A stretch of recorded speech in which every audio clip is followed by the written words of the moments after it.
Good evening. I'd like to welcome everyone to the Thursday, January 18th, 2024 Planning Board meeting. If we could all rise for the Pledge of Allegiance. I pledge Allegiance to the flag of the United States of America and to the republic for which it stands, one nation, under God, indivisible, with liberty and justice for all.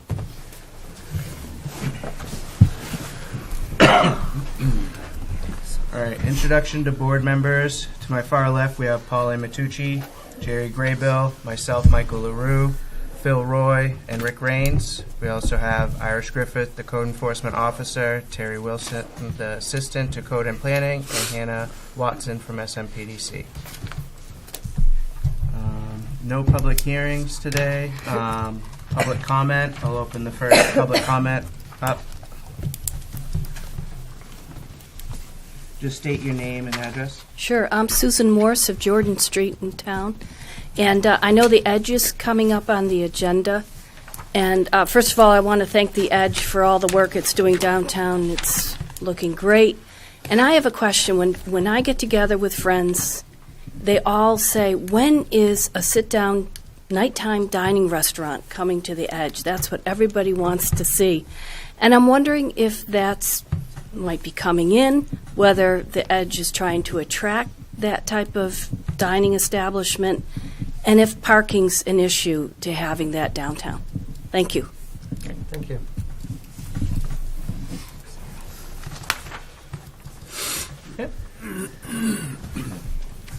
So my name's Gary St. Peter. I'm 342 Diamond Hill. I'm in a butter to the McKenzie project, and I'm a. Hold on. This isn't the time. Yeah, that's not the time. Oh. So to talk about that, you got to wait for the public hearing. Oh, when is that? A little bit later? Public comment. It's not today. It's not Yeah, today. that'll be It's not another today. meeting, Gary. Oh, I was told to come today. When should I come? Well, you wanted me to inform you of the meeting, so I said Yeah. they are presenting tonight. So if you want an update on the project, you might want to stick around and get the So update when on the will I be project. able to speak? When we set the public hearing. Yeah. When we Yeah, set the you'll public get hearing. you're in a butter, so you'll get a notice of the public hearing. Okay. But if you want to stick around, they'll present what they've got and what they're proposing. How long is the meeting? Do you know? It fluctuates. point- It could be a half an hour. It could be 3 hours. Um, It doesn't seem like it's going to be that long Okay. tonight. But they are I'll first. take those. They are first. Okay. So Oh, awesome! okay. Okay, Otherwise, the rest of us pretty much live here. I'm new to this. it's okay. All right. So seeing no one else move forward, I'll close the public comment and now to approval of minutes. We'll start with the furthest one, November 16th, 2023. Having reviewed the minutes and seen no issues for November 16th, I will make a motion to approve as drafted. I'll second that. Okay. Further discussion? All in favor? Okay. Next is December 7th, 2023. One edit, Mr. Chair, on page 3, last bullet point at the bottom, the motion by Mr. Phil, which I have no issue with. However, Sorry. everywhere else it was Mr. Roy, but Apparently you do. I answer to all, but just for the sake of keeping it consistent. Appreciate that. I was a I little, didn't catch that. I was a little off. We when I both was put our doing eyes it. on it. It's not like you girls don't have a full plate, right? Well, Other than that one edit, I would make a motion that we find those minutes complete. I'll second that. Okay. Further discussion? All in favor? Okay. And the next is the January 4th, 2024 meeting.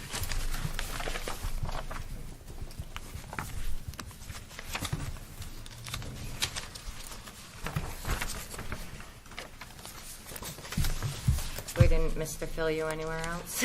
It's all good. I was trying to give someone else an opportunity. All right, I'll make a motion to accept the planning board meeting minutes for January 4th as written. I will second. Okay. Further discussion? All in favor? All right.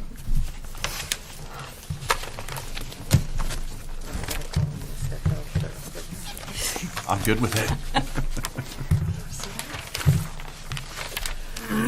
All right, now old business, final plan, minor subdivision, Diamond Hill Road, R29, Lot 16, R40, lots 10A.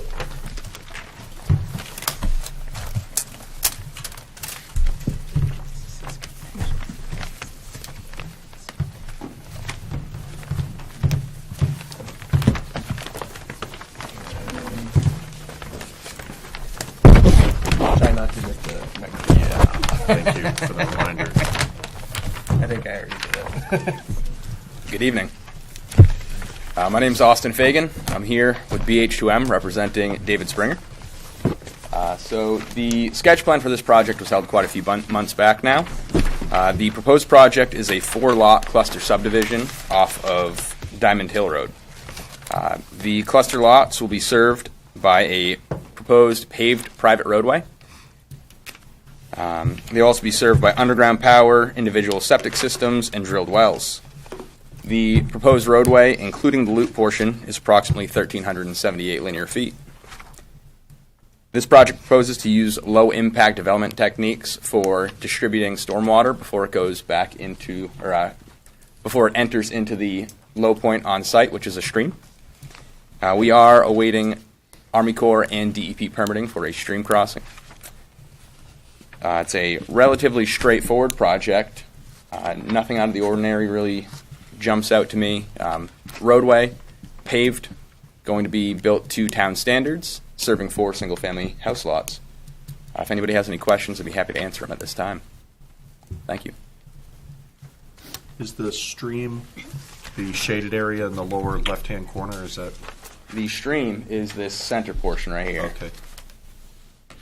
And you'll mitigate that with a culvert of sorts, I assume? Or Yep, so there's a proposed stream crossing right there. I believe it's a 4-foot diameter culvert that'll be going over that. That needs approval through the Army Corps and the DEP, which we are awaiting comments from them. In terms of other stormwater, we're proposing 3 separate level spreaders, which will catch channelized flow from the swales on site, and will direct it into the wooded areas in a back into sheet flow, which is just a less erosive form of flow.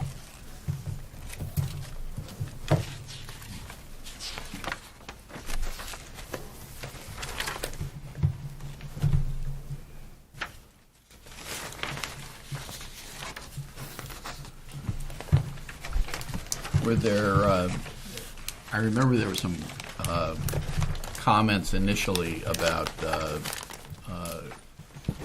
fire and police weighing in on this. Do you have any responses from them? I don't believe so at this time. We've proposed Oakwoods Drive as the name. I'm not positive if that has been approved yet, but I can check with the project manager.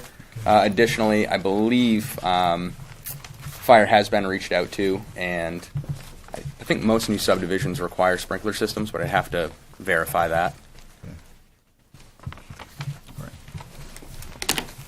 So how long for the Army Corps, or is that just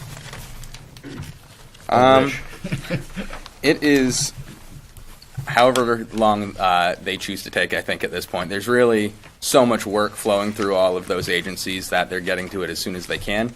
A year or two ago, I had told you a month, but I'd say a month or 2 at this point. So, okay? you guys have or have not done test pits yet?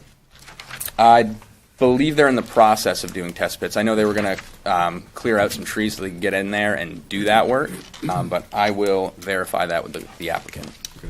The only other concern would be your setbacks for septic with regard to the water passage through the, looks like it affects lots 1 and 3, most notably just placement of septic is going to be key on that. Okay. Now, was there a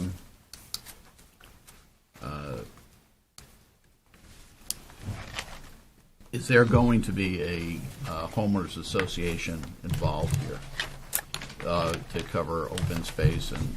I believe so, yes. So the open space will be owned in common, or as a common entity, and the roadway will also need to be road maintenance agreement, so I'm sure that'll be part of the homeowners association. Okay, yeah, because it is a private road. Yep. Okay.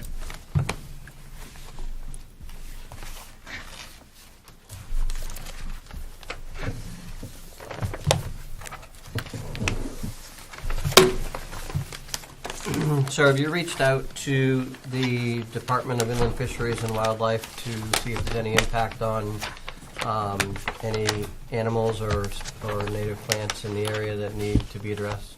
I have not reached out to them directly.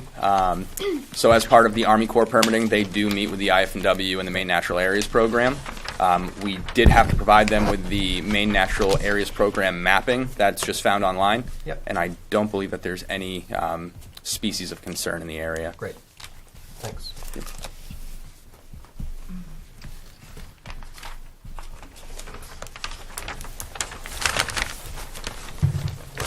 What's your, I guess you're talking about a spring timetable to get this going? I believe so, yeah. Okay. Does Irish or Terry have any questions or Hannah? Do you guys have my memo for this? We're scrambling on a few things here. I mean, I can just read through it pretty much. Yeah, if you don't mind. I did have a few comments both on the project and missing submission requirements. Let's see.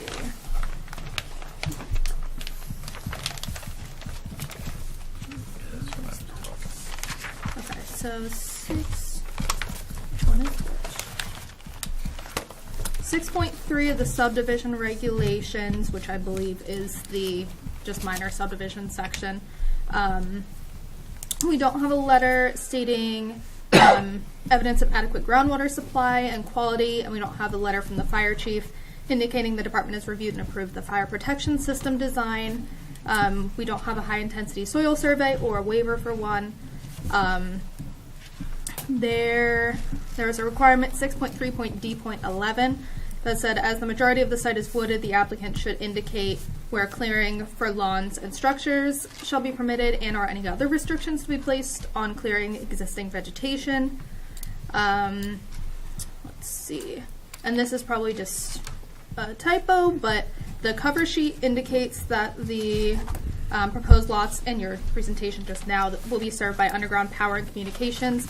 But sheets 3 and 4 on the plans say they will use overhead power and communications. So just a clarification on that. We don't have a description of how the open space will be managed, who will be maintaining it, if it'll be a homeowners association, anything like that, or a stormwater management plan.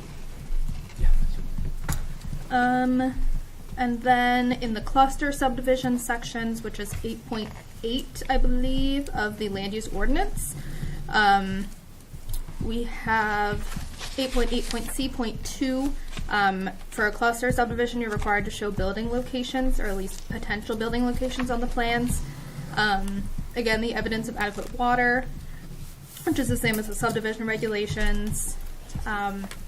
We don't have the showing of the potential wastewater disposal systems or wells with the radius on these plans, and language for the dedication and maintenance of the open space. You got all that? The memo is online. I apologize for not having it in your packet. It is. Yeah. It is It posted. was in there on the was. email. I remember seeing it. It's just not I here read physically. it Yeah. online. Yeah. If anyone would But like a other than copy, that- I can Yeah. give you a copy after the meeting. It's just been one of those weeks. We apologize. Yeah, no worries. I'm not sure if Walter has that memo. Is there a way, any way somebody could forward that along to one of us too? Thank you. To Walter or to you? Both would be awesome. Thank you. Were you taking care I of think that? not. All right. Well, at this point, would we just schedule the public hearing? Can we, if it's As per Hannah's memo, the application package is missing multiple items to be considered complete. The applicant must submit any missing materials or submit waiver requests as appropriate. Once the planning board has determined that the application is complete, the board may determine if a public hearing is Okay. necessary. If the public hearing is necessary. Since it's a minor subdivision, you don't have to hold a public hearing, which is why there's you decide if it's necessary. But you have to find it complete before you can schedule that. And it's not complete. Okay. Were all of these items for final approval or for preliminary approval? For a minor subdivision in the town of Berwick, there is no preliminary approval. Good to know. Thank you. It's just sketch and then you're done. Alrighty.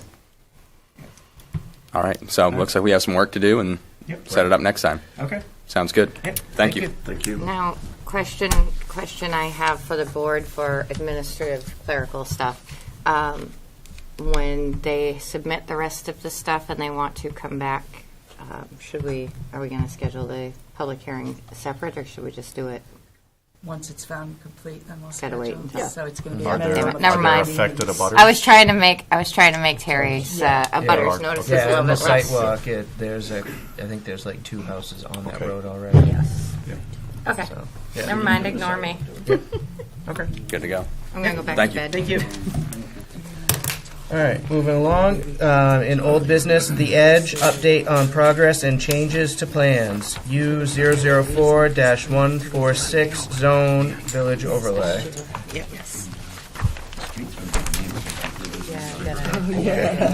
I got to deal with that.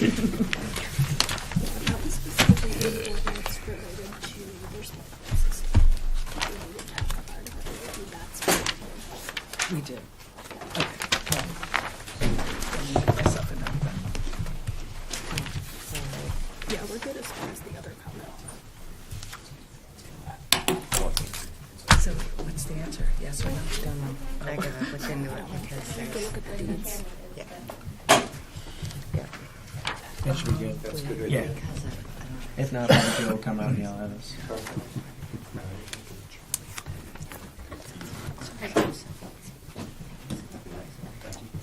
Thank you. Kick it off. Yeah, go ahead. Good evening. My name is John Smith with Great Falls, here to talk about The Edge, and Julie is with me, and we also have Jeff here as well from The Edge. And I think Julie's been communicating a lot with the team. I think it's my understanding that we're here to kind of give an informal update on The Edge. Just there's been things going on for, well, time flies. It's been quite a while since we were here, and I know we talked quite a few months ago about when is a good time to come and just give an update and sort of review where we're at. So that's kind of what we're here tonight for, and to answer any questions. I think, so I'll kick it off initially just at, so phase 1 of The Edge was this building right here, which is 12 Sullivan Street. It's the only remaining building on the site that we didn't tear down. We did do pretty much everything possible to a building aside from tearing it down. So the only thing remaining on that building really is the roof decking and bar joists. Everything else essentially is new in that building. We have 8 commercial spaces in there, 7 of which are spoken for, and we have 1 available left. So that was phase 1. We were working on that part of it while we were permitting for the rest of the project. Phase 2 of the project includes the, I don't know, what color do you call this, Julie? Orange. Yeah, orange. This orange? Okay. It's this right here and this is phase 2 of the project. And we've completed this building, which is 8 Main Street. That's completed, and we have 1 commercial tenant that's in there right now. We have 4 residential tenants that are in there, that are living there currently. And then 3 School Street is this building right here, which will have Aroma Joe's in part of the downstairs space, and then the chiropractic. The chiropractor will be in this portion of the building right there. And then that's scheduled to occupy first quarter of 24. So coming up over the next couple of months, that will be occupied. We've been waiting on, we actually just got our final power recently and are working on switching over and getting all that done. And I think we're in good shape now with that, are we, Jeff? Yeah. Yeah. So we've been waiting for that for quite some time.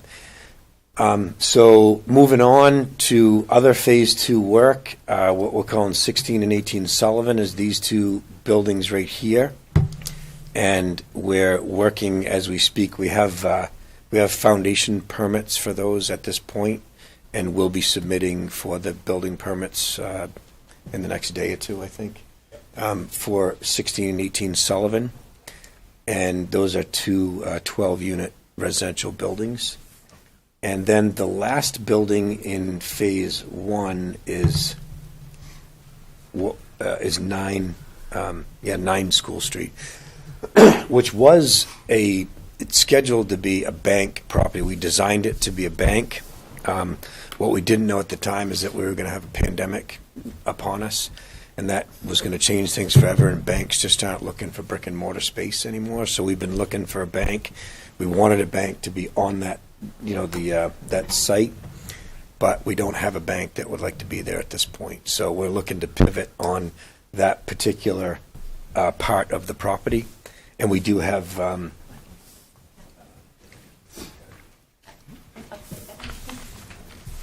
I clipped it wrong. So our current thinking on that is that what we had for square footage before is this. You can see the outline of the building that was there before, and then the canopy. You see the drive-through lanes there, but the canopy is not shown, but there was a canopy structure over that typical bank canopy for the drive-through. So instead of building that, we're proposing. Our current thought is that our square footage will be just sort of concentrated here. There'll be parking here and parking here, and it'll still be just a one-way through and out like was planned before. And that will be a mixed-use building, similar to what the bank was going to be, which will be commercial on the lower level. I think in the bank building we had offices on the second level. Offices, another victim of the pandemic, not really that viable these days. So it will be commercial on the ground floor and then residential on the floors above. So that's our current thinking on that. We don't have much more information to present, but that's kind of what we're thinking on that.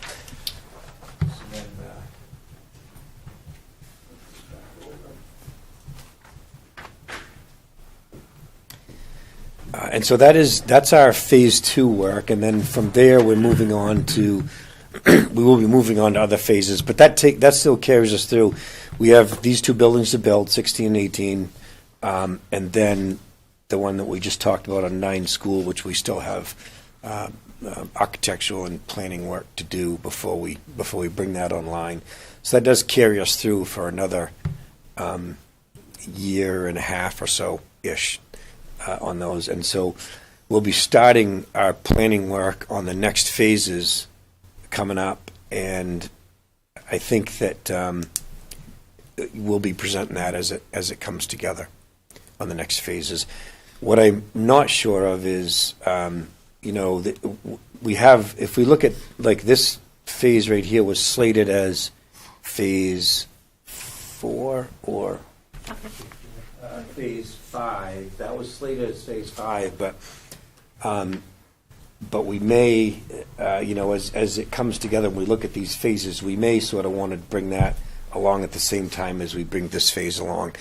But it's unknown at this point, so we would really just, as that comes together, we'll be communicating with whoever we need to communicate with to just make sure we're on the same page and good with that. What did I forget? Yeah, Julie? can I just add? So on the plan you have in front of us and the one that John's showing here, we added just a designation of the playground that's installed for the daycare facility. If you've passed the site recently, you've seen that we've got daycare playground space out there. So we've just made a designation there for you to indicate as such. And then also we do have just a side note here about 3 Main and 5 Main, excuse me. And that's, as John mentioned, a future phase.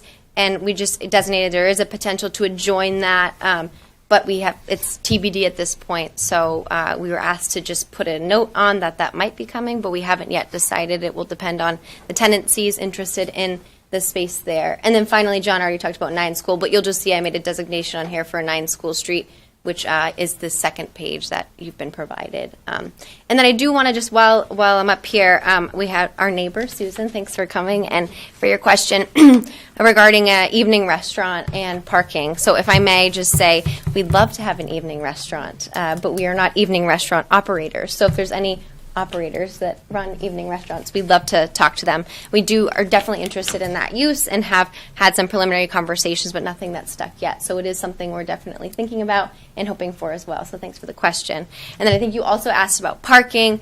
And so if I may just quickly touch upon parking, you'll see that the site plan indicates it might be difficult to see because there's no lines in the parking lots, but there's quite a bit of parking on the site. And we also are in ownership of 34 Sullivan Street, which is currently used as a commuter lot here in Berwick. And so we do have plans, hopefully in the near future here, to make that asphalt a bit better and provide for essentially at least 100, if not more, parking spots, depending on what design can allow for. So I hope that answers your question. Thanks. I'm all set. Yeah, thanks. So I think with that, are there any questions?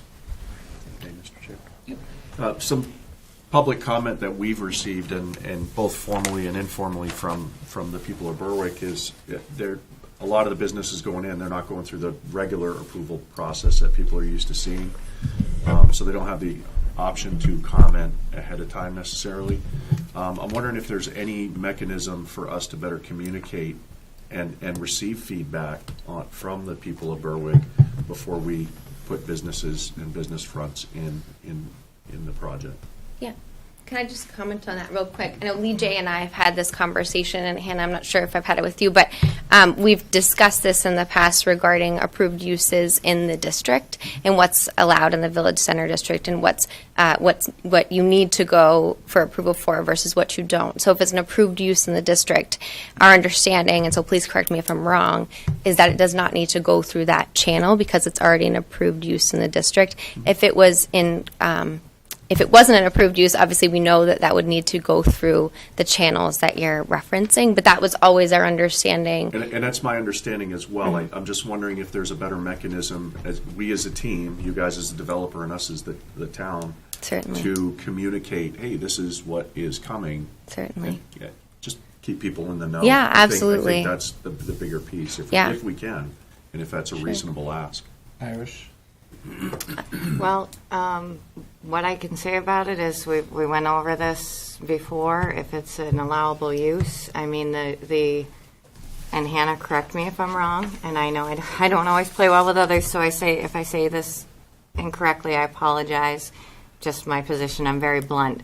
If it's an allowable use, then really I think the reason that there's no public hearing for it is because people can come forward and say, you know what, I don't want Irish's flower shop in there. I don't like her. I don't like flowers.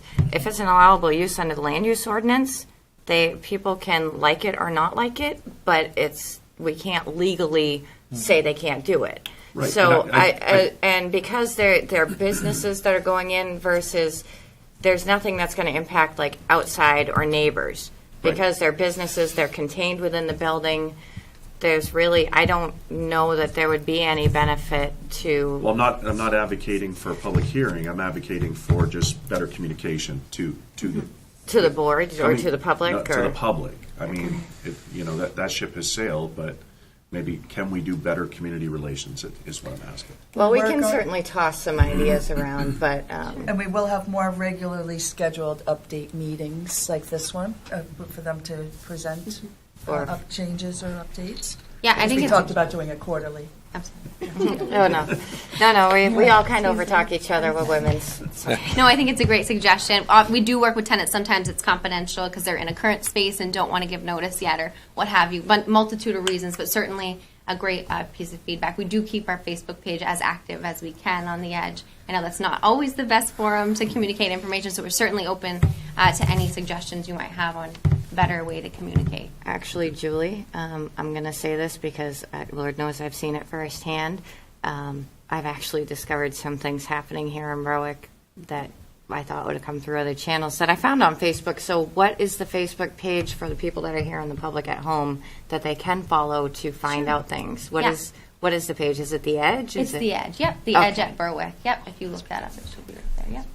Okay. But we're also easy to find, so if anyone has any questions anytime, I think my number's all over the place, so feel free to call and ask for myself, Julie Curran, happy to discuss. But I think Mr. Roy, it's a great suggestion, and certainly we're open to any tangible action items that you think would be better to improve communications. So thanks for bringing that up. No, thank you, guys. So before we get too far, if I may, something else that I wanted to, two things I wanted to clarify on this for the part of their presentation.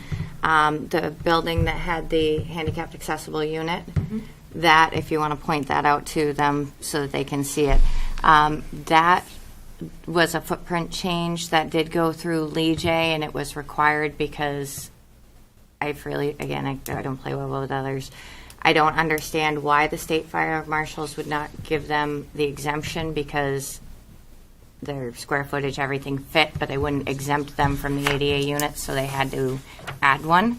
So that did go through planning, through the planner for that change. That was approved before they did it.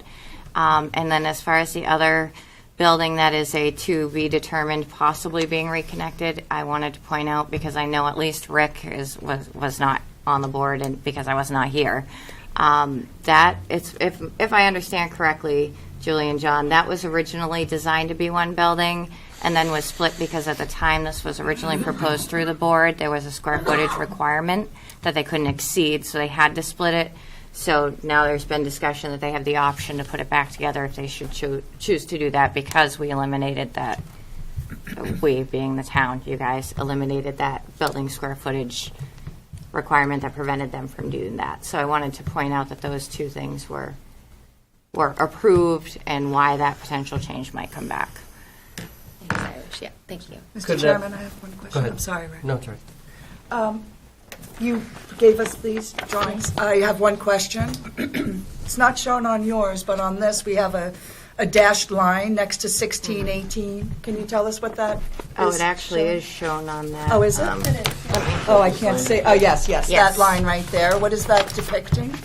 Nothing. Oh, nothing? It's an error. Yeah, I'm sorry. We might have taken a dimension there and just left the dimension That's line. It's a okay. layer. That's on all the- right. So I'm sorry. Okay, Yeah, no, it's just, no it's worries nothing. at all. Just making sure we have the right things. Yeah. I was going to ask, could you just briefly give a rundown of yellow, green, blue, and purple for the future of what we're looking at for proposed either buildings or areas? The phases. Yes, for the Yes, phases. yes. It is color-coded on your... It's just the font is Too tiny? not Oh, reading. come on, Mr. Phil. You can't squint. Yeah, I can run that- through the that one. phases with you really quick. So John's ran through phase 1, which is the red 12 Sullivan here. That's complete and operational. 8 commercial units, 7 of which are occupied and running. Hopefully you've been there to support them. They're great local businesses. And then the orange is phase 2. So as John mentioned, 8 Main Street occupied and running. We've got some vacant units we're looking to fill. 3 School hopefully soon, this first quarter. Not hopefully soon, I'm looking to Jeff, definitely this quarter. We'll be done 3 School Street, and so you'll see Aroma Joe's, the chiropractor, open up in there, and some residential units. 1618, foundations are in. Building permit will be submitted imminently so, and then those will get started on 212 units there. And then 9 School, we're in design, and so that's shaping up as we speak, and so stay tuned. But like John said, it'll be mixed use, commercial on the first floor, residential on the top, like the other buildings. And so after phase 2, we'll move into to phase 3, which is the purple phase right here. Purple is 6 Main Street right here, and then 24 Main Street. 24 Main Street is actually one building. It's connected on the upper floors, disconnected on the first floor to have a drive aisle for parking behind it. So it's 24 Main Street on this plan, but it's actually one building on the upper floors. And then 6 Main Street stands alone. And so I have to reference my notes real quick here to keep my head straight here. 6 Main Street, we currently have 3 commercial units on the first floor with 15 residential units on top. 24 Main Street is proposed. It was proposed as 4 commercial units, and that's the plan, with 26 residential on the upper floors there. And so, from a timeline perspective, that will hitch off as soon as we're complete, complete or well in our way finishing phase 2. And then the next phase is, so I said phase 1, phase 2, phase 3, phase 4. Phase 4 is the green. And phase 4, like Irish mentioned, is actually might just be one building. Right now it's designated as 3 Main and 5 Main, Irish is exactly right. When we got this approved, there was a 14,000 square foot ordinance that we couldn't exceed, and so the potential to join that is to be determined based on tenancies and how that shapes up. So you'll certainly hear from us when it's time to make that decision. And then once we finish phase 4, phase 5 is also in the pink here. It's 2 Edgeway. This is 1 commercial units and 51 residential units with some This is a parking structure you see underneath the building there. And then the final phase is phase 6. No address yet here. Currently proposed as 6 commercial units and residential units on top. I think we've. I don't have that in my notes. 96 residential units. So it's quite a large building, and that'll be the last phase in the development there. So it's a really quick synopsis, Perfect. Mr. Rain, so I'm That's- sorry about that. If that's- you have any that's- questions, happy to answer. No, that's great. I want to just touch on Time frame? Good question. Sorry, do you want to touch on and I'll come back to that? Yeah, just touch on the phasing too, because right now it's sequential 1, 2, 3, 4, 5. Not necessarily going to be built that way, but we tried to. You figure gotta that out. speak to the mic. Oh, sorry. Yeah. We tried to, have it sequential 4 years ago when we put this together. But what we're thinking about it now, the phase 5, which is right here, is really because we're doing 16 and 18, and if we get all of our infrastructure and stuff in and are able to then build this parking lot, then it might make sense to get this phase 5 going because nothing stands in the way of being able to do that. Whereas before we thought we needed to get more stuff done here before we could do that. So that's why I say it's kind of TBD. And back to this here, the use of that building will really determine whether we connect it or not. If we have a large scale ground floor use that needs more than that square footage there, that's why we would connect that. And we have one in mind that we're thinking about, and so we've got to. But we're busy on phase 2, then figuring out phase 3 because, as we all know, we've had challenges. Interest rates, inflation, all that stuff have affected what we're doing, and we're just trying to figure all that stuff out as we move forward. So we haven't really given a lot of thought to that building yet and whether it will be connected. But as far as keeping you informed, that's kind of certainly potentially in the cards.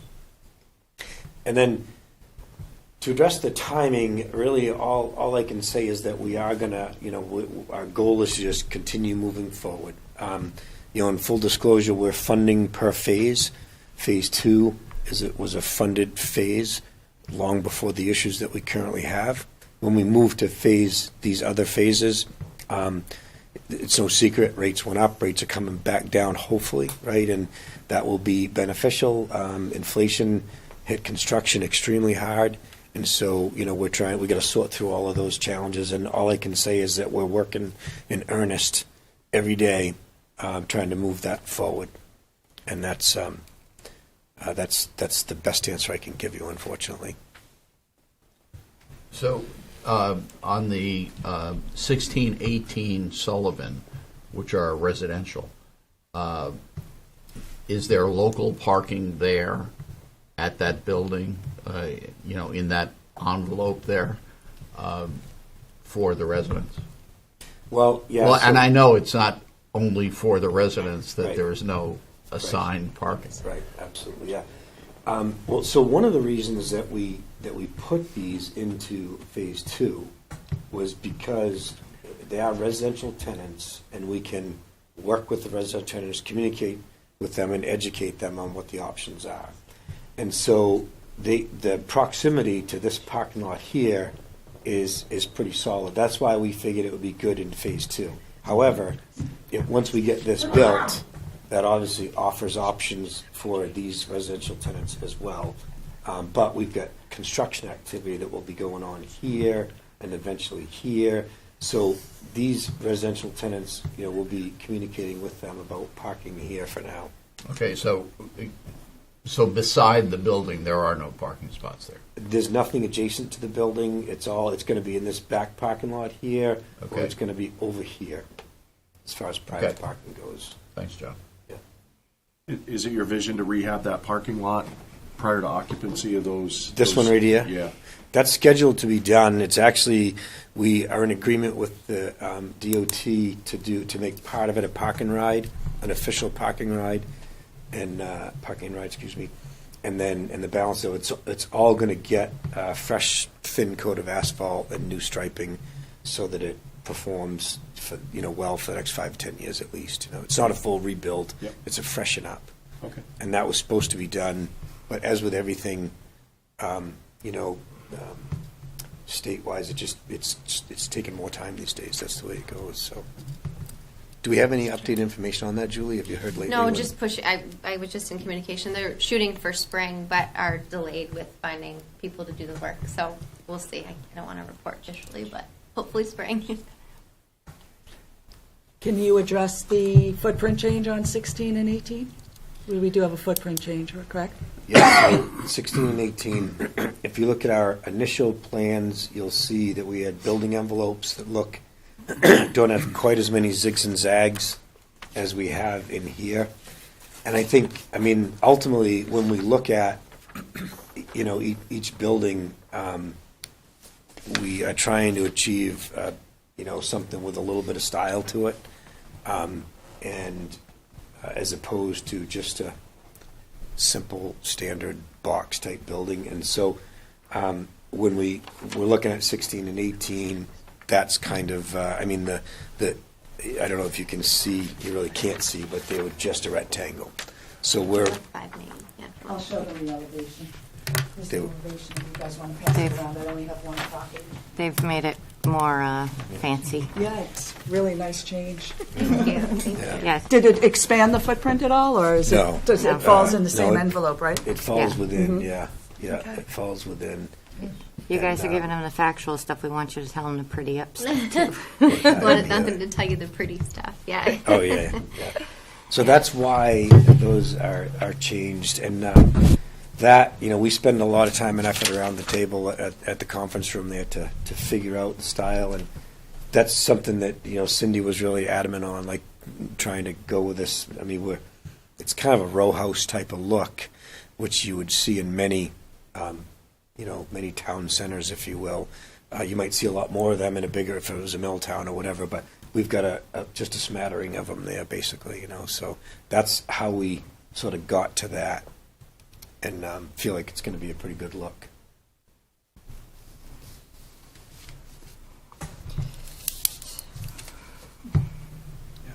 Any other questions?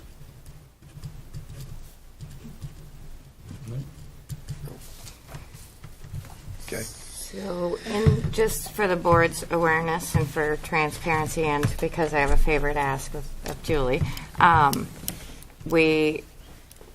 there was some discussion that occurred earlier today in regards to when they would have to come back before you for an actual site plan amendment for these footprint changes, because some of them, like the ADU, can't tell I do ADUs all day, can you?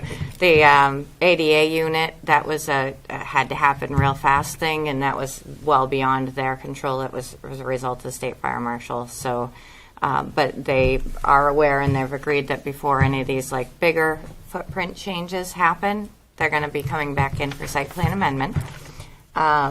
Julie, my favor is when what we're all going to try and do is just CC all of us when we do our communications, so there's no trip up. They've been very good at being very open and transparent, and we might see about scheduling some, like maybe every other month, 5-minute Zoom meetings amongst us all, just to make sure that if there's anything that the board does need to know, that we know to bring you in. So.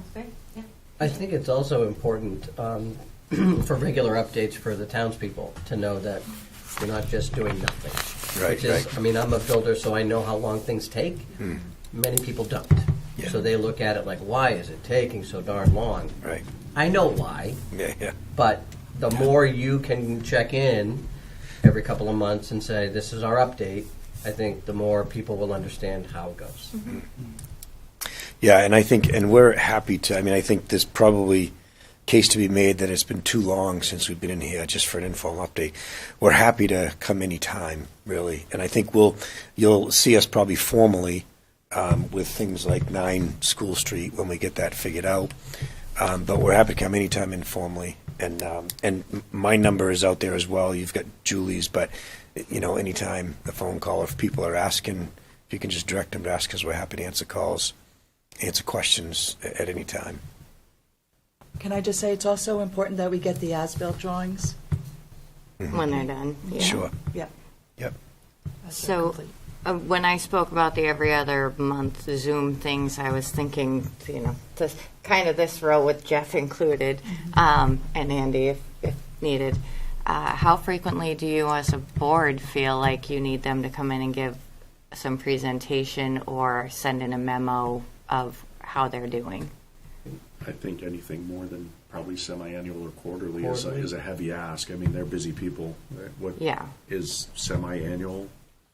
Twice I a think year? maybe also depending on how many changes there are, or Right, like if they're coming in for a site plan amendment, that would include the update, I would think. Yes. So, But if they're not doing a site plan amendment, my probably question every 5 or is 6 months.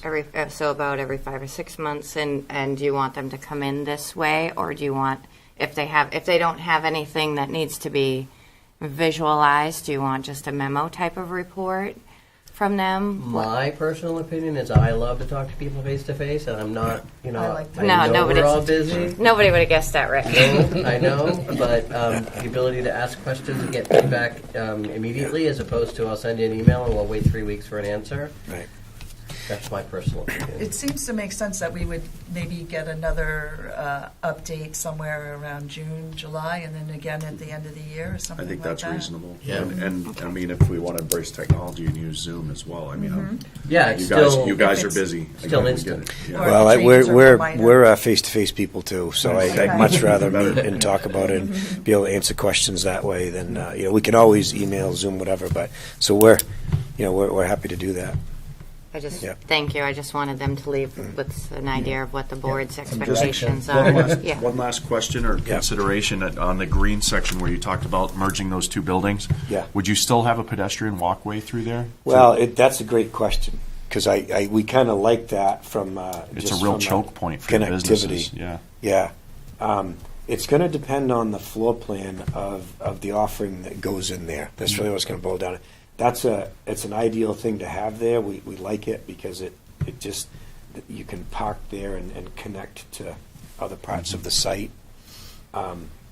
So we're going to try to keep it, but I'm just not sure.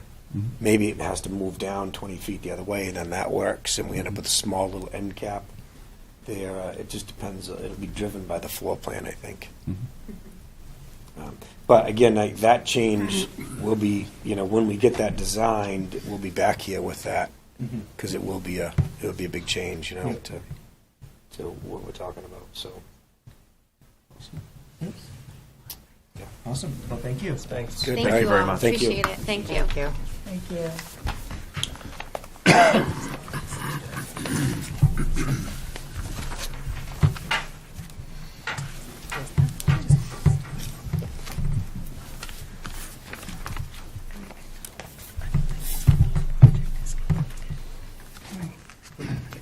All right.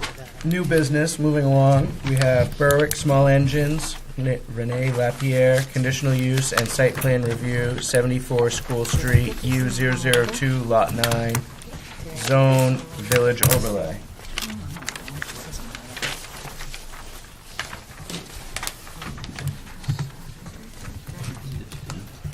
Thank you guys so much. Thank you. Nice to meet you. See you soon. Take care. Thank you, guys. Why is it not on this?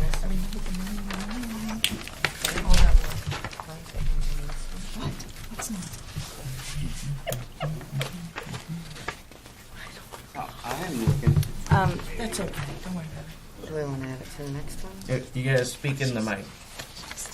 You can move the mic with you, though. You can move the mic with you, Rainey, or you can grab the Really good at pointer. answering questions. Public speaking is not my strong point. That's fine. That's fine. So if there's any questions you guys have, I'm looking to, I guess, propose 6 parking spots. May just do 5 so I can make them a little wider. Nobody likes dented doors or having to take a 40-pound bag of bird seed and squish between 2 vehicles. So do a retail shop, which is going to have birdseed suet, seasonal changing tools. Like if it's winter, it's going to be snow shovels. If it's summer, it's going to be spades and flatheads type of deal. Tiki torches, wintertime, pellets for wood stoves, and we'll say like rock salt and stuff like that.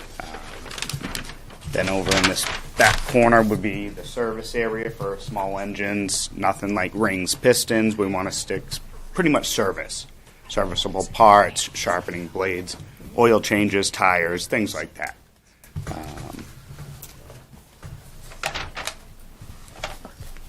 I guess I'm more of the turn the wrenches type of guy, so whatever questions you guys really have, I'll answer on this. So this is for 2 buildings. One's an existing repair shop, but that's getting rebuilt. Correct. And That's then- going to be the shop area. You know, no customers, nothing like that. That's my garage where I will work and service lawnmowers, and it can be from chainsaws, small 10-horse, smaller boat motors, outboards. I'm getting diagnostic tools for the new electric weed whackers, lawnmowers. You got to stay up with the times type of deal. So pretty much can offer a little bit of everything on that. And then the other is a retail shop, like you were discussing, and that's Correct. closer to the road. Correct. Yeah. Okay. Things like, like local arts and crafts, if people have jams and jellies, or like shelf sitters, porch signs type of deal. So the building would probably have a nice little New England feel to it with the farmer's porch type of deal, and the little bay window to put a Christmas tree or seasonal decorations and stuff. So I know that we have a lot of traffic that comes from south to north to get to 95 or to get to the main turnpike. So I see bumper-to-bumper traffic all the time. Great location. Not looking to do anything huge, but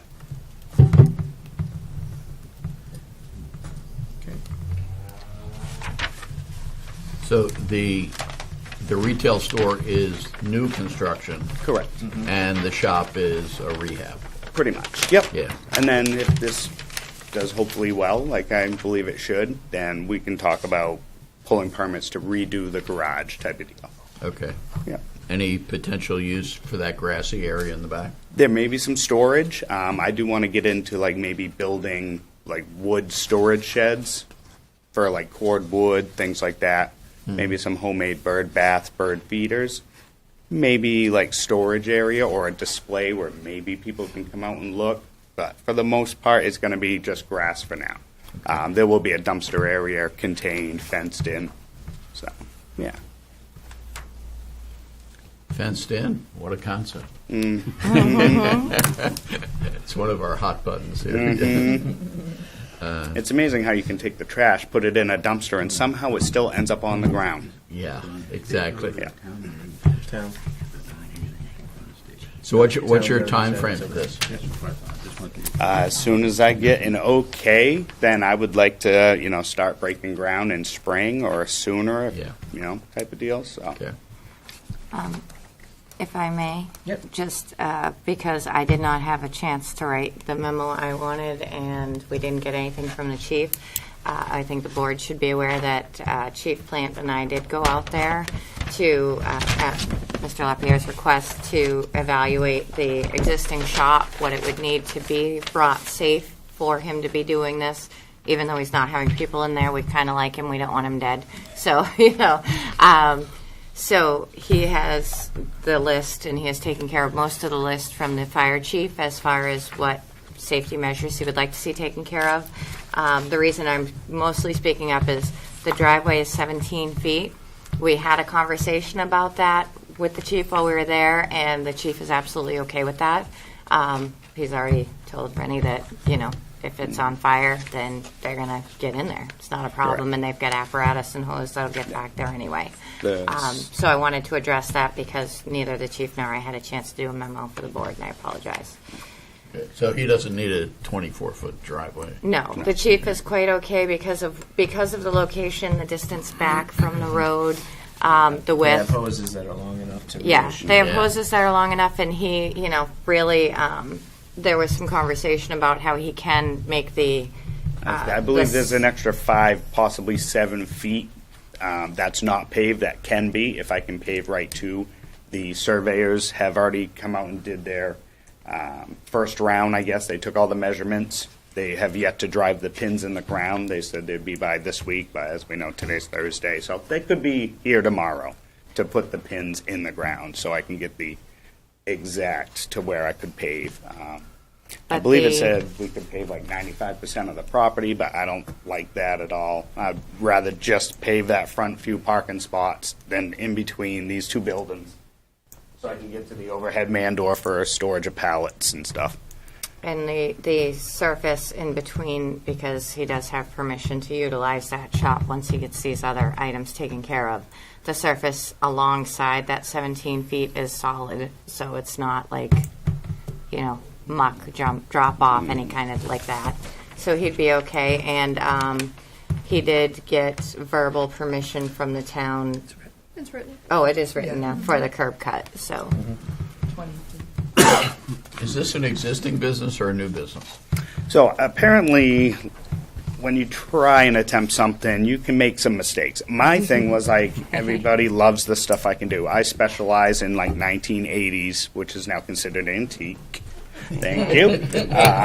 To anything older, 1800s, tractors, refurbish, tear them apart, find parts, the hard to find, the better type of deal. I can work on new stuff also. And I've just done it so long that people are like, you should really do something and work for yourself. I applied to a couple other small engine places and definitely was willing to hire. But I'm like looking at them pay and I'm going, if they all want me and everybody says I should do this, maybe I should do this and skip the middleman type of deal. So we're going to attempt to do this, I guess.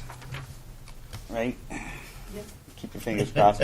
She's the arts and crafts one. I'm She's not sure he the answered one who your does the question. paperwork, makes it sound good, and So it's everything. a new business? Yeah. Yes, I went to the state. I filed all my paperwork. I got my EINs. I did all that. My retail certificate, resale, and then I went to the town and was like, "Hi," and they were like, "You didn't get our permission." And I was like, "Oh, I was supposed to see you guys first, He apparently." got his spanking already. Yes. I've been handing them out freely these Yes. days. Yes. So But he's making it right. yes. So we're going to call it a new-ish business. How's that? business. New-ish business. So we're still waiting for a couple things. Receipt a letter of adequate capacity from the sewer district and main water. I think we got that from the sewer. Oh, it is? Yeah. Did we? I gave you there's a whole separate little packet of comments. And Were you able to find your existing utilities? I know they cited that in here. You were able to find them? Yep. And you're okay tapping into those? Absolutely. Yeah. Yeah.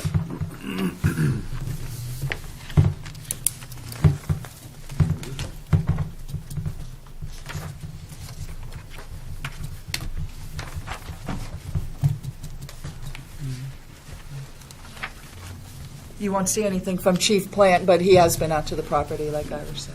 The only thing left to do on the existing building is the new roof. So what materials have been purchased for? It's just been a little chilly. Mr. Chairman, can I ask one question? Sure. Rennie, just as far as the paved parking area in front, you feel like people can safely back out of these parking spaces without having to go out onto School Street? Correct. Okay. Yes, I have done it multiple times, just in my little grassy area, which is why I asked for the curb cut, because I really want to keep people off of School Street. When I originally bought that property, it was a large mound, and you had to only back out of the driveway. And it's just people come out of Cumberland Farms, no headlights on, you don't even know they're there. My neighbor, who's an amazing lady, has a very large maple tree. very hard to see. I told her I would remove that. She's okay with that. So that maple tree will come down so you'd be able to see past Cumberland Farms at that point. Nice. So.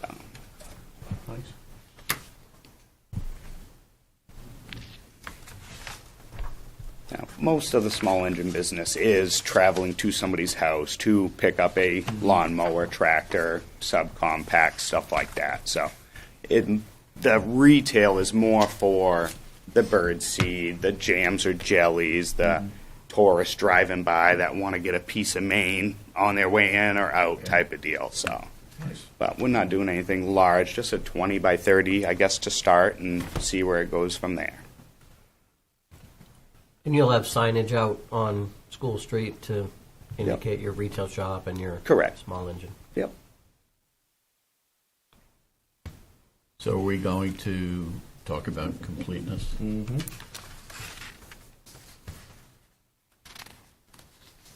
What? I So spelled your name with what's- too many M's. Yeah, I'm wondering, so what is remaining? The only thing that I had noted that was missing, but it seems like you've gotten it in the meantime, was the letter from Sewer and Water. Yeah. So, Okay. you're good. So based on that, I'd make a motion that we find this application complete. I will second. Okay, further discussion? All in favor? All right, should we do a site walk? That's the next question. Might be a good Yes. idea, I think. Okay. Yep. 2 weeks from now, was it February? Terry's pulling up the calendar. Yep. Going too fast, Mr. We don't Bossman. want to do a public hearing and sidewalk? Yeah. Yeah. Together, right? Yeah, we're Okay, just same talking day. about the- Okay, yeah. good. Let me just make, let me get the noticing time. If I move the picket fence, you guys could drive by and see. It's 100 by 100 square foot property. Like, you can walk it if you want, but Yeah. really, You like go to drive-bys. just go to Aroma Joe's, grab a coffee real quick. Look, I mean, it's right there. It's a straight shot. Yeah. No, you guys are more than welcome to come by anytime. So,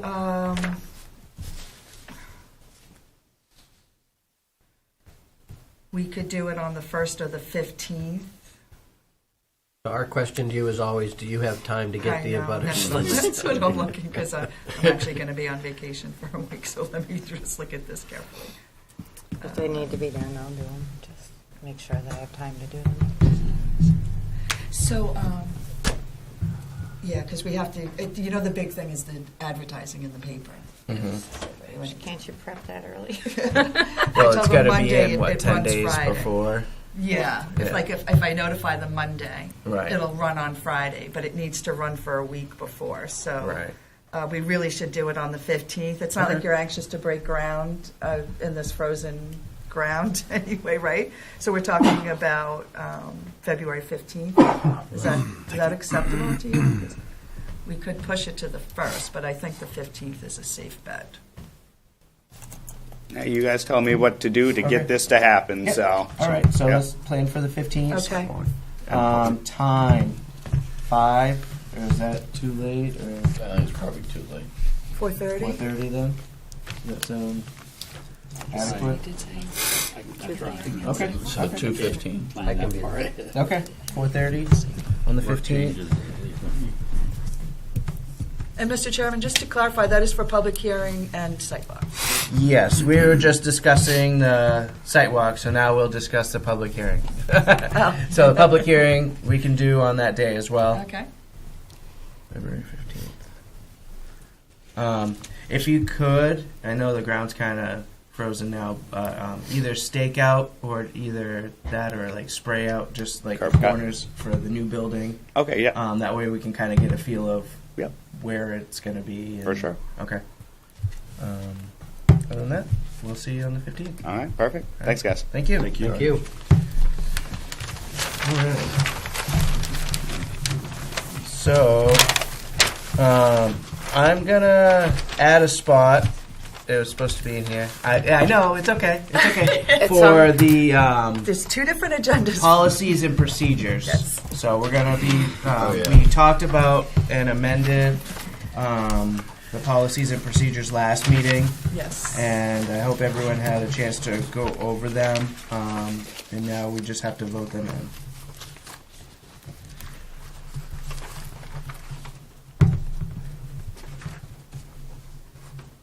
I did look through them in the email that she sent, and I think that it pretty much touches on all of the changes that we talked about last time, and it looks like it's well put back together.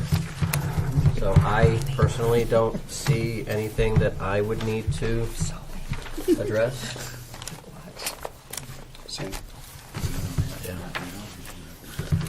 We'll add that right after. All right, well, I'll make a motion that we accept the new and updated policies and procedures. I will second. Okay, further discussion? All in favor? All right. Thanks for catching that, Mr. Chairman. Yep.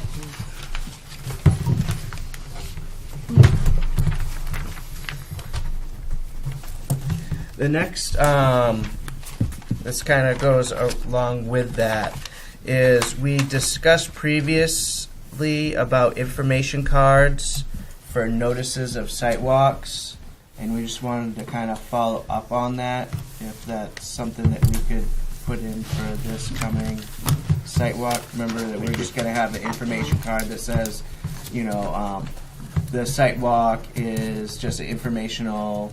If you have any questions, please save them for the public hearing. Is that something that we could do and get an okay from you? Wait, we can do that for the next meeting because we don't have a site walk before the next meeting. Okay. Right. Talking about the sidewalk protocol, I'm not. I'm sorry. Basically, so something we can a couple hand out meetings on ago, site. yeah, Oh, we discussed having like a little card that when we send out the abutters notices, that we could also have information saying what the site walk entails, like that is just for informational items, and if there's any questions or concerns, to save it for the public Okay. hearing. We'll get you on that next time. Okay. Is that Yep. good? Yep. Jerry and I just were discussing this before the meeting and just wanted to bring that up.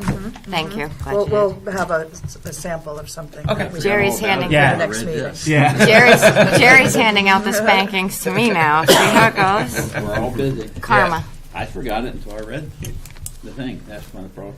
All right. So Well, that's the deadline for this next thing that on the agenda snuck up on me, so I've got it in my notes. I'm gonna be handling too late. You already voted in, Paul. I just need to circle with your blue All right, pen. so now moving on is land use ordinance amendments.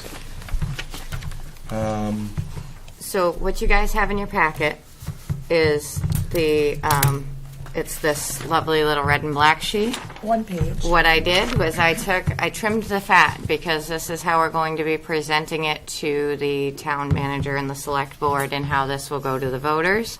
So I just took off all the portions of each ordinance that weren't being modified. So like the campgrounds, for example, we didn't touch any of the other numbers. We didn't touch 1, 3, 4. It's just 2, 5, and 6 that were touched. So this is literally everything you discussed before, just scaled down to only what's pertinent so you guys can read it and understand it without having 16 pages before you. So I have one thing I'd like to discuss, and that is on 6.3.1 residential growth limitation provisions. Each subdivision shall be issued only 3 permits per year, even if the parent parcel is located in 2 or more zones, including overlay zones, unless the subdivision is served by public water and public sewer. Yes, would you like me to refresh the board's memory on Yes, why this please. is? So as the board is aware, and I'm trying to play nice with others, but as the board is aware, so 6.3.1, the entire growth limitation, growth restriction ordinances are being revisited as a whole on a large scale. You guys actually voted to not handle that as part of this, that proposal as part of this at the last meeting, just to refresh your memories. But in the meantime, what happened is one of the other, the reason this all came to be, give you a little history, the 2-minute background. one of the other subdivisions that was approved by the planning board that is not on town water or sewer was in split zones. And within those split zones, there was 3 permits, three lots that were sold. Now, of those, 2 lots were in one zone, 1 lot was in the other zone.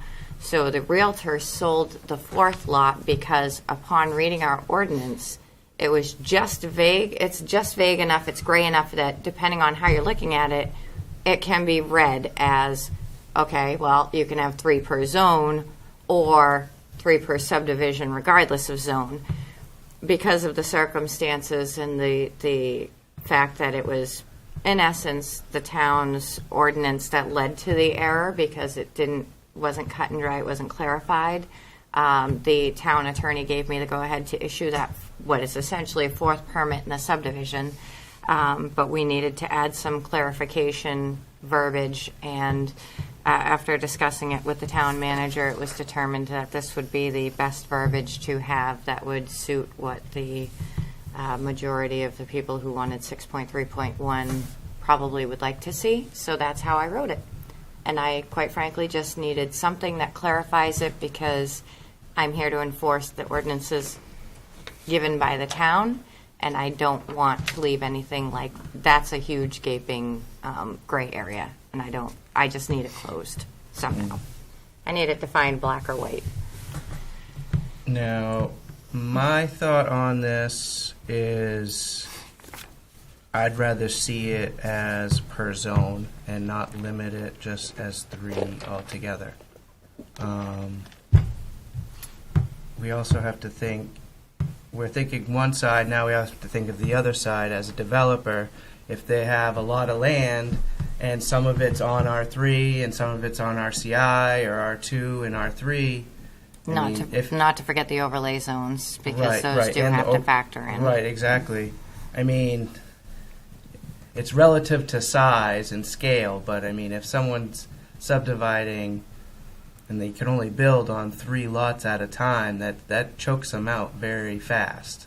You know, so if it's per zone, then technically if they're on 2 zones, they could do 6 in a year.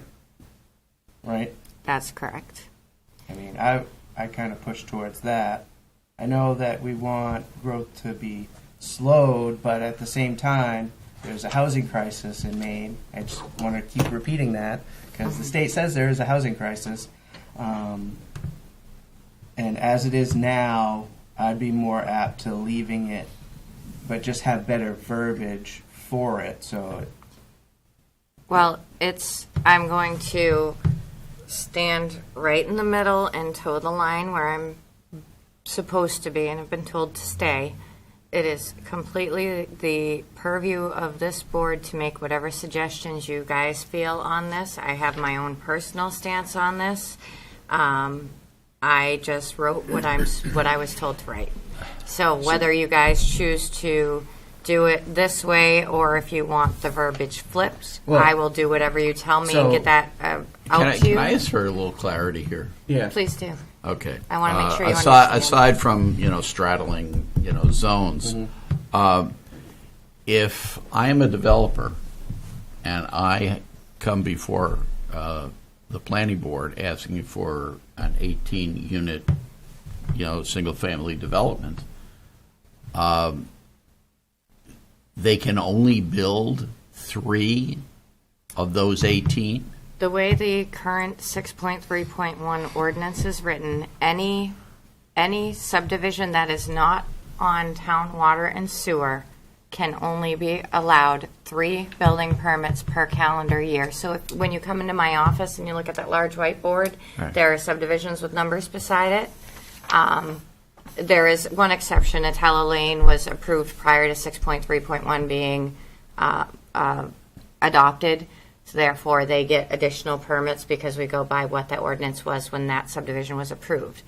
But at this point in time, every subdivision you guys approve, if they are not utilizing town water and town sewer, I have to restrict them to 3 building permits per calendar year. And the purpose of restricting them is what? To slow growth.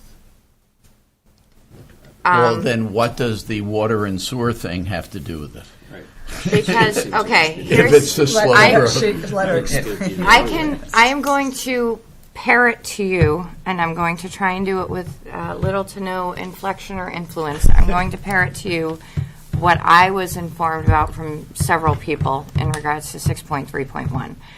So anything that is on town water and sewer can have, I think Infinite. there might be a 20 building permits per year limitation or cap, something along those lines.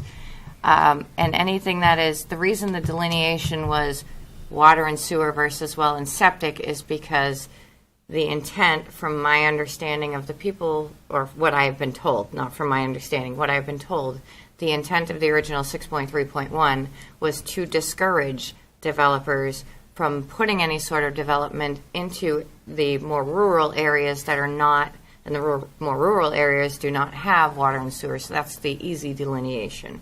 That's the easy factor, limiting factor, that was what was chosen. So because you have to invest so much money into infrastructure to do these developments, to even get them started, if you know you're only going to sell 3 lots in a year, you have to really either have the money set aside in reserve to get through all of this year after year. If you're 18 lots, you know, You got have 6 that- years of this of going. this tied Yeah. up, and Right. and so if you, it's kind of what I was told point blank is it So was done to it- discourage development in Is our the rural year areas. a calendar year? Yes. Yes. So if I start one in December, I can do 3 by December and get 3 more The next year. the next year, even So though if somebody, it's not a running 12 months. so Paul, you get approved right now for your 18 units, so you can do 3 in 2024, and then you can do 3 in 2025. So your project will be finished approximately 2027 if you continue. Wait, no, 2029. 3 times too many. Math is I'm hard. tired. I can't math. I'm putting all my effort into the English and trying to not influence the board in any way, shape, So or form. if I may, I Please. do like the verbiage of this, and the reason I do is I think we've heard overwhelmingly both people coming in here and expressing their thoughts, and via social media, people expressing their thoughts on growth, and I think it's a good check valve. And if we find that it is too restrictive, it's within our purview to change it. So I think, doing my due diligence in service to the people of the town of Berwick who have voiced their opinion, I would be inclined to agree with the way it is written.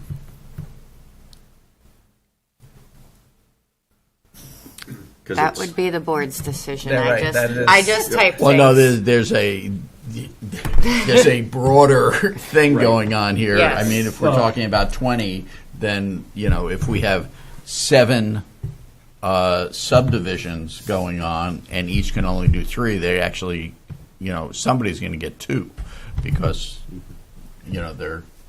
they can't do 21. Yeah, let me. So, But It is- it is a so race for the what this building is permit at discussing times. is this is only when it abuts another zone. right, So right. this would be like an R2, R3. And I don't have a problem with this. I'm just trying to get my head around The entirety of the 6.3. entirety of the issue here. How often has this come up in the past?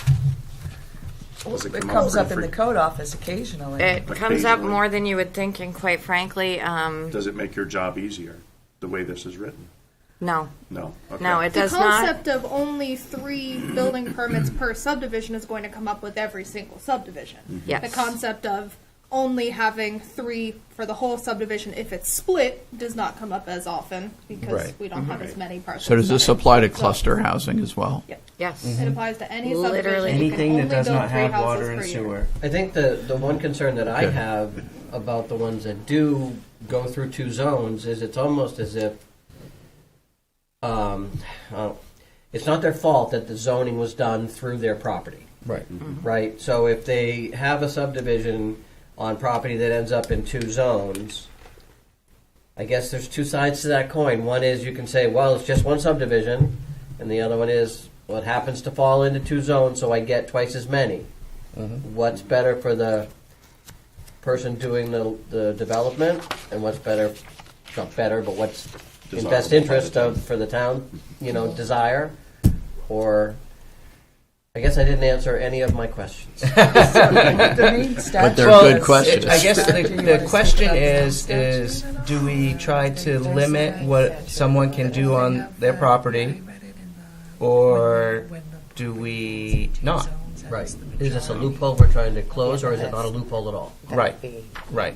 I mean, and that's also another thing we can talk about is 3 permits in a year.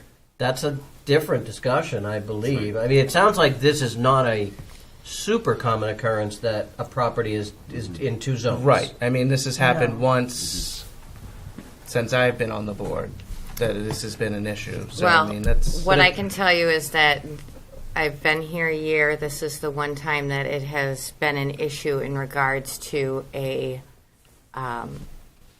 home, and I don't want to disclose too much personal information about it, but basically it was kind of an urgent matter as far as this person being able to build. This was a pinch point, in essence. But this is not the only time that the question has been posed to me about, well, they're in 2 different zones, does that mean I get? Because the vagueness of it's not so much the vagueness, it's the lack of clarity of this. But yes, it has come up. It's come up in regards to not only people calling me in regards to whether or not they should purchase lots in subdivisions, so therefore whether or not residents choose to move here. But to answer Mr. Royce, Vice Chair Roy's question, the reason I'm familiar with Atala Lane is because a gentleman just purchased it. That purchase was almost tanked because of this, because he asked how many he'd be able to build, and I said, 3. And he's like, zones, no, nothing makes it, no, 3. And it almost didn't happen. So now, because James did the research for me, because I didn't have the time to go through and find out when and what the ordinance was at that time, once the potential developer discovered that he could in fact do more than the 3 permits, it then became a viable project. So what was basically half-abandoned subdivision project that was started is now breathed back into life and getting more houses. He's actually been working on the road. That was a grandfather thing, right? That was grandfathered, yes. Not because of the 2 zones. But the thing is to be asked whether or not this makes a difference. Yes, I get asked about it, and yes, it does make a difference, and it does make things, sticky. It makes things sticky. And right now, whether the board decides to tackle this, or I know Envision Berwick's looking at it, people are sending out all kinds of ideas. Select board may take it. I don't care what the ultimate rewrite or whatever of 6.3.1 ends up being. What I'm asking of the board is to just clarify one way or the other that zone split thing, because I don't. At the end of the day, it goes to a vote anyway, right? Yes. So I would be comfortable as drafted and let the people decide. Yeah, I am think too. that's pretty I reasonable. think. Well, the problem with that is it's are they just going to adopt all of this at once? They don't get to pick which ones they want to adopt and which they don't. I don't vote the only here. times it's changed is if it's cannabis related, and then all the land use ordinance are separate. Every other time, we all just vote as a whole. I can guarantee that. I'm not a voter here. I can't. But no, when I go in to vote, if I remember correctly, you have each one as a line item, and it says the select board recommends this or this, but each change is a line item. It was on the last ballot. I'm not sure that that's true. No, I think it might be all land use ordinance updates, please check yes or no. Yep. That's how it is, unless it involves cannabis, and then it's on its own. Or if it's a separate, not a land use thing, but Right. something else, it's Right. separate. Yeah. That's something to be clarified, I think. I think we need clarification on it, because I recall the last time I voted, there were, you voted line item for line item the thought last so, time I too. voted, because it was a long ballot. Well, Okay, here, I have like an absolutely crazy idea. Can I just throw a question out there? For like, Certainly. you know, what Paul said and everything else. Wouldn't it be on a case-by-case basis? Say like you had a subdivision that came in that is 4 houses. 3 happen to be over here and 1's over there. Right. Well, that's the And we want- situation that I Well, need or clarification you on, have, because if you know, you, 30 and the split, you know, there's so many here and so many there. well, that's what I'm looking for clarity Well, I on. know. Is You're saying falling in two different zones. But would that be something that would fall under the purview of the board to say, okay, because of the size of this, you can have No. or it has to be? it has to be clarified in this ordinance, Okay. because I have to know what I What to can or can't enforce, allow. yeah. And that's the crux of the issue. So I do have a crazy out in left field suggestion that might satisfy the board and keep us from being here till 10. So We have we've 2 got, hours till we get to 10. Yeah, we got plenty of time. hey, We got plenty of time. I'm halfway through the coffee, but here. So this has to go to select board, attorney, and voters, right? Mm-hmm. If you would like, first of all, we are having the public hearing on the, I don't know, we got it in February. The public hearing is going to happen for Yeah, land it's the use second ordinance. meeting in February. Yes, so the 15th. Yep. So we're going to have the public hearing. We'll have the public option, public weigh in as well. Since this goes to select board, if you guys would like, I can write it up with the opposite verbiage, present them both to you guys. You guys can present them both to, or do they have to pick one or the other? We'll have to pick as we finalize it before it goes to the select board. Well, you know, Well, then you guys got to decide tonight. I mean, Well, no, we don't have to decide tonight, but we I'm could have teasing. both written and then have a public hearing and we can discuss both of them. I don't see So why you we want me to couldn't do write that. it our the public other way? hearing is on the 1st, is the Yeah. next That's the meeting. That would be the Oh, next okay. Yes. actually, it's- Finalizing it is on the 15th. Okay. Yeah. Yes. the way it's written now seems to be fair. Because That's- if I am Oh, yeah. a builder or developer and I, by the luck of the draw, have now straddled a division line, then I'm in the bonus round and I can do 6. And everybody else is out. And everybody else is out. So it's not fair. So I think in the interest of fairness, the way it's written here makes a lot Every of sense. subdivision gets 3. My no matter issue what is I'm just zone or surprised lot at it is. If The it's, gross numbers if it's here. tapped into Yeah. public, Not on, Total not number? on town. The total so numbers are. that's the next argument is I have no It's a- idea because they right. don't So I understand advertise downtown. We want growth downtown, but there's only so much downtown that we can grow in. Right. I mean, with density issues, which like R1 versus village overlay. I mean, there can only be so much growth downtown. Right. But at some point, why are we making it restrictive on one side and not on the other? I mean, Yeah, it does seem a little. it's already, the scale's already tipped, in my opinion. Like we're already trying to do this, but if there's no influx in population, like heavy influx, I mean, you look at the population changes, it's been on a steady decline and it goes up a little bit. I mean, if it was a huge boom, I would understand, yeah, we should cap it, but there isn't. You know, and I know Les has talked about this before, and it's Mr. Chairman, You're just well, defining we're it. limiting it for development. you can also raise the number of permits that are allowed. Yeah. Whatever you guys want me to draft, I can draft in, and This is already passed muster with the town attorney and the town manager, correct? You said you got No, it's input. only This been is through the step town one. manager. It goes to the Yeah. attorney This is step after one. the Oh, I select- thought you wait a said minute, you wait got a minute, input wait a from the minute. I attorney. know what he's asking. Yes. You guys, We did you get guys input are on this answering. particular You guys are answering on behalf of what, like the ordinance procedures. To clarify your question, yes, when that particular situation arose, I did speak with the town manager, and the town manager gave me permission to speak with Attorney Saucier. Attorney Saucier stated in writing to me that it could be determined either way. In essence, and this is where like I said, I know my job is the difficult one, and people don't necessarily like me for decisions I make. That having been said, I'm fully comfortable and confident making decisions. I'm very sure of my competency. However, as a non-Berwick resident, I was not comfortable making that decision had the attorney make that decision. Ultimately, without this verbiage added, it's my choice whether they get 3 per zone or 3 total.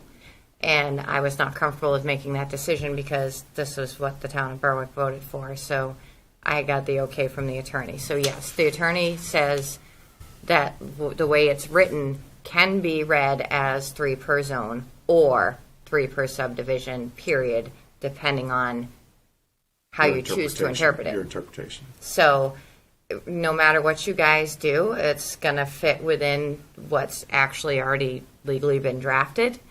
We're just tightening up the verbiage, really, and Yes. taking out the ambiguity. Yes. But Terry Again, had I think, the townspeople have vocalized it loudly, that they want some checkpoints to, keep growth in control. And I think this is one that is very reasonable, and I think it answers 2 things. It answers the townspeople who are asking for this, and it obviously streamlines the process a little bit for you, making your job a little easier. I'm for it, personally. Yeah, I'm for this. I think that after having this discussion, I too am for it the way that it's written, and a change that I would maybe want to see if it needed is to increase it from 3 permits to a different number, but that can always be done at another 6-month interval. Right, and that's really not what's in front of us. Correct. And I that's will something clarify and just remind the board that this entire section, the residential growth limitation provisions, it is in your ordinance 6.3.1. I'd advise you all to read it and familiarize yourself with it. Can't math and I can't English. Damn, we're doing good.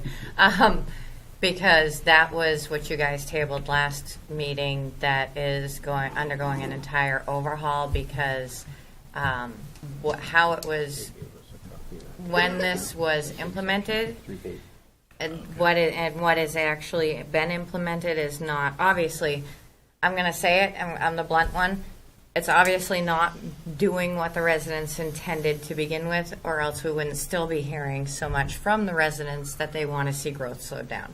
If this provision was working, then everybody would be kumbaya, and that would be that. That's why you guys had like a 4-page thing about this. So this whole thing is going to be rewritten. This is something I, again, strongly encourage you guys to familiarize yourself with because I think this is going to be like the big change for next year on however the townspeople review this and however it gets rewritten. But at this point, I just need somebody to tell me what the hell I'm doing so that I know that I'm doing what the voters want, not what the attorney or myself want. Do you guys tell me what I'm doing? I hear the voters loud and clear, and it sounds like they want some type of a mechanism to slow growth. I don't think this is going to have a broad-reaching impact to do that, but it does have an effect, and I think it's... Yes. That's why it's getting it's getting redone because it doesn't have the broad-reaching impact that people were hoping. I think. I don't think that. And I'm not arguing that Yeah. it is there to slow it. My concern is if you had the ability now to do a possible 6 because of where the zoning is. I mean, at that point, 3 seems a lot lower than 6. But it's a rarity. It's not like... It's very... I mean, even at that infrequently point, I happens. guess I would be more advocating lifting 3 permits and trying to figure out a better number that suits it. I don't think it's it all affects that many projects. And if Right. that is something you guys wish, I can draft this. I can retype all this, redline it with whatever number you guys want. Yeah, it doesn't happen too often because if you look, I mean, when you throw in the overlay zones, maybe a Well- little more frequently, but and it's the zones that don't have water and sewer. yes. So you're talking your R2, your R3, where they're typically doing clusters So anyway. the one we saw today on Diamond Hill, 4 units. Right. For, they're one that can only do 3. in a Yep. year. Yeah. And, so they can't finish their project. Right, in a year. 2024. Right. I mean, as a developer, I would think that Well, unless they get it done before it's voted in. Correct. No, this No, is because already. it's all in No, the this zone. is already in It's place. Oh, I got you, Yeah. okay, Yeah. Yeah, this has Still been, limited to That's kind of what my Right. question was. Yeah. Okay. Saying, in other words, is there a way, depending on what it is, if you have only 4, you're Right. limited to 3, cannot do all 4 at once. 4 is Right. Not the way it's the written. delineation between. And this is only in Major and relation minor. to two zones. It's a very unique situation. Right. So- I'm not talking, are all subdivisions only going to Yeah. get 3? The answer is yes. But in this situation, we want to make sure that. I mean, given the homework that Irish has done and the lengthy discussion we've had, I'm good with the way it's written. Do we want to take a vote to move forward? Oh, we May don't I- have to vote. We We're not don't? voting Okay. on this. May We're I, just uh, discussing this. I May I just want to make throw, sure Yeah. we're in agreement, but Mr. Chair, Mr. Vice Chair, may I throw one thing out to you that came up on our 3 brain cells because of Mr. Amatucci? The delineation between minor and major subdivision is 4. So that might be more of the answer, is to change or propose changing the 3 to 4, so a minor subdivision. Yeah. Could be And, completed in a year. and that Yeah. might be more, I'd be in more agreement to that Yeah. I because thi- and that I just think- seems like it would That actually sounds logical. Yeah. Yeah. and honestly, I think from what I've heard, my experiences with the public, a minor subdivision being, for me, the balance is, I understand the thing about growth, but I'm the one that also gets all the calls from the complaining neighbors about that, and legitimately have already received one this calendar year about, the trucks are beeping. It's like, so I'm looking at that for the next several years. But if you have a 4-house subdivision, do we really want to make the neighbors go through that torture for an extra year for one lot? That might be a good, Right. That's something to look at closely. Yeah. That's. So you want me to provide you with a red line with just a change from 3 to 4 and keep this 2 restriction zone. to the 1 for its regardless of your zone overlays? Exactly. Okay. Yes. That might be a good compromise, and that might be a little more palatable. Roundabout way. In other words, Yeah. just have this No, that makes There sense. won't be that many 4 lots. Oh my God, I made sense? Did you guys get that on camera? It's about I time. made sense. Do I get a gold star? Okay, red line. All right. Is there anything else 6.3. that we want to touch base on the land use ordinance?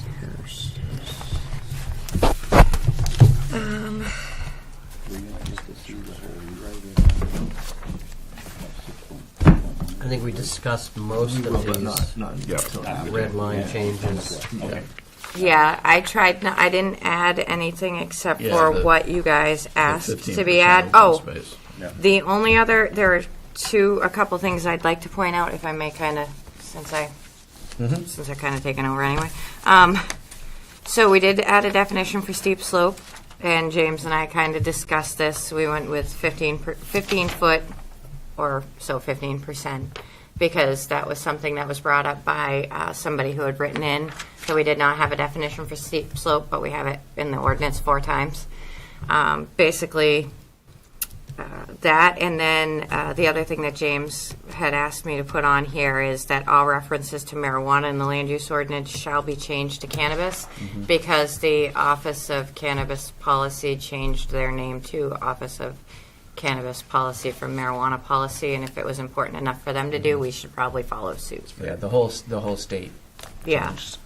So that's something that, as far as the other change, I just took the XX and put the 180 days that you guys had said for a temporary structure. And then to address the 7.13, where it says signs shall not be, in red, that somehow in one of the edits of the land use ordinance got dropped, so we're just going to put it back in. And then signs affixed to power poles without express permission from the owner of the poles is not permitted. That addresses that suggestion we had received about people attaching business signs And then there was, so this on the back side of that where it says signs continued. I keep getting asked about this. We have nothing in the ordinance one way or the other in regards to the illuminated signs for delivery vehicles. Whether or not, and this is going to have to go through the attorney, this came up as a potential solution tonight, so it obviously will have to go through the select board and the attorney. So whether or not we can even regulate this, I'm not sure. But we thought a happy medium would be illuminated vehicle-mounted signs shall be turned off when the vehicle is parked. So that way they can have their Uber and their Lyft and their Uber Eats and their Domino's and their Pizza Hut signs while they're driving their vehicles like they're supposed to, but not as a glowing advertisement in front of the buildings when we don't allow internally lit signs. So It'll be a that's rule, something whether that they is follow new it or on not, here. we'll see. Right. What's that? It'll be a rule whether they follow it or not. We'll see. Yeah, Yeah, well, but and if whether or it's- not it's legal, I Right. can't speak to that. I Right. want to be very transparent. I did not run this by the attorney. James and I kind of off the cuff to this one, I don't know, about 5 o'clock. So just looking for a solution, but that is a new one that I think you guys need to discuss or be aware of at least, and choose to discuss if you want to. And otherwise, everything else here is just a cleaned up version of what you guys had discussed previously. But those were the new things. So not to get into the weeds about the signs on power poles, but express permission from the owner of the poles. CMP owns them. It's technically illegal, but So there how are do you- people. There are people in places where, depending on the, you typically wouldn't run into this anyways, but sometimes depending on the location, there are people that have to purchase their power poles from CMP. And in those situations, if they say, yeah, you can put up your Tom's Tree Service sign on my pole and I have ownership of it, Right. then yes, but otherwise, and that is just to give me the right, and for the board and the viewers at home, if that goes through, and I find business signs that are there. Oh, we did add one more thing in there. Thank you for triggering my brain. But if I find signs that don't belong on power poles, I will be able to remove them. My intent will be to call whoever is on the sign, give them the option to pick up their sign, give them 7 to 10 days to do so, and then if not, they'll have to be disposed of. The other thing we did do is we added on the page before that in Part B, as far as exempted signs, agricultural signs. So your farm stand stuff is not, I don't need to permit that. That came up in the sign discussion. Yeah, we had talked about that Yeah, last time. now we're just Yeah. clarifying it. Like I said, anything we can call out in specifics on those ends, I appreciate as your enforcer. Sorry. Yes. One question. Yes. On the power poles owned by CMP, Yes. does that count town postings of weight limits, which are on post to them? It is, yeah. See, technically, I don't know if the town has any permissions from CMP for those. I know. They may or may not. I would have to look into that, but literally CMP's, if you ever go onto the, you have to find the right thing, but it's without their permission, you cannot post anything, even weight limit signs. I see that all the time on their poles. Yeah, and they may or may not be giving some sort of blanket permission to the municipality to do so. I'm not sure. I can look into that if you'd like, but it's definitely Thing that would arise if they put it up on the same pole year after year, it's going to wear that pole out in those areas. yeah. By I doing know, and then yeah. that. Yeah, It really has technically no nothing. teeth, though, when you think about it. I mean, because I don't think Well, it'd be CMP's not at going to. Irish's discretion at that point. Yeah, but Yeah. I don't think CMP's going to go around yarding signs Does off their the, poles. does They've the got town their then Actually- also Yeah. get permission when they put up the Well, that's what Christmas things? that's what Yeah, he's what I'm asking. saying. all They the can town stuff. confirm Yeah. that they're But not the, legally uh, supposed to be there. Right. Yeah. Technically, if CMP has to do work on a pole and you've got their your sign there, They'll pull. they rip it off and they chuck it in the back of their truck and you never see it again. Yeah. And I've seen it done. So they can and will, but they won't bother to actually just go around and enforce it. Yeah. But they have that law stated clear, because if their boys need to climb that, ladies and gentlemen need to climb that pole, they're going to get up there whether your sign's there or not. Is the way it's written going to make it more difficult for you because you're going to have to go ask for proof of permission and you're going to have to No. have a lot of follow through? No, because CMP will not give a local business permission to attach a sign to the pole. Whether or not they will give a municipality, they have in the past given municipalities permission to temporarily post things. But, So if you see a sign on a CMP pole, you're going to just take it down? yes. Yeah, okay, so Now, should we add business signs? Should we make it business signs? Because, like what Rick just said, yard sales, lost cats or dogs. Technically, They're not supposed to be there. I Technically, know. it's illegal for all signs. Right, but should it still be okay to put yard sale signs? Because you're not going to have a number on those. It just So- says yard sale and an address or I a think you yard can sale. put whatever you want in writing. It's not really. Yeah. So It's here's a difficult to little. enforce. Let me blow the board's mind. Welcome to my world. Here we go. Let's just, so in code enforcement, there is a thing. It's called selective enforcement. Okay. It's what it is a code enforcement officer can choose to act or to not act in certain situations. The caveat to that is if I act in one situation, every situation like that follows suit, I have to act the same way. I can likewise choose to take a non-enforcement approach, which would be what basically every code enforcement officer in the state does in regards to yard sale and lost dog signs. And as long as you do that equally for everybody, and you do not deviate from that for, like, without a good reason. Obviously, if they're putting up a big old yard sale sign that's blocking visual, that's a visual obstruction, then yeah, that yard sale sign can come down, but not because it's a yard sale sign, because it's visual obstruction. But that is, it's a non-enforcement ability that code enforcement officers have. So am I going to spend all my days wasting taxpayer dollars ripping off yard sale signs? No.